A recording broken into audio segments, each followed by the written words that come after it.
And this is where we always bring Dr. John Bentley in to ask the vet, and I couldn't help, John, but notice that Carl had responded so well. We have video of him, and I was talking to Mr. Savage from the Humane Society. He said we kind of didn't want to show that before video because it was so graphic. But animals really have a way of recovering from some of these traumas, don't they? Yes. One of the reasons I like being a veterinarian rather than an MD is because your patients are almost always happy, and it doesn't matter what happens to them. It's like I was telling people that sometimes you end up having to do something very drastic, like amputate a limb, and for a person that is a devastating emotional experience, and it takes them, if they ever recover mentally from that, it takes weeks to months to years to recover.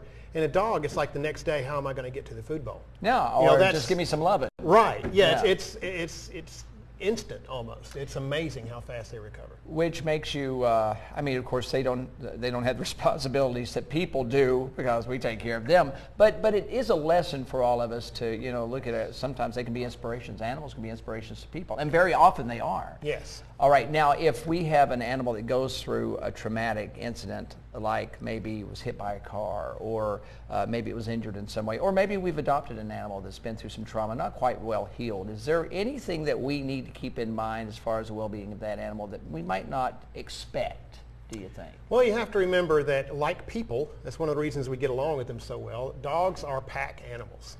They want to be around people they trust and who will give them support when they're hurt. So giving them, it's like a dog will be in our clinic. A dog will be whining, and we're thinking, oh, maybe it's hurting, right?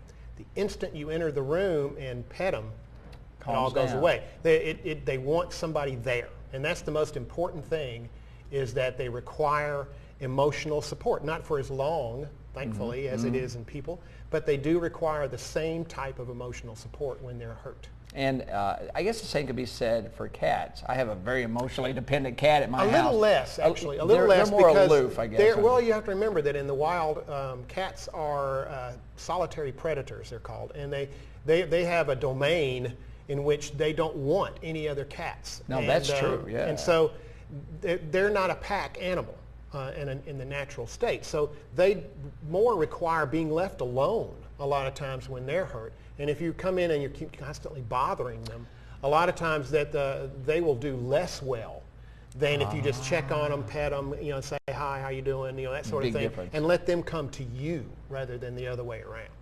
I'm looking at it from a healthy cat point of view, which actually is more of a control issue because it's telling me this is what I want, and you will provide me with this pet or this food or this other. Yeah, because they have a way of taking control of your life, and you got to love that. You have to love. Research before you get your pet, because you may be a cat person, you may be a dog person, you may be that person that likes to be told what to do, or the one that likes to be sought after when they have a the old joke about the dog that it loves its owner. They feed me, they water me. They must be gods. And the cat is, wow, they feed me, they love me. I must be God. It's this totally different mindset between cats and dogs. Dogs go along for the ride, cats drive. Exactly. All right. Up next, we'll look at some of the stories making headlines right now. Don't go away.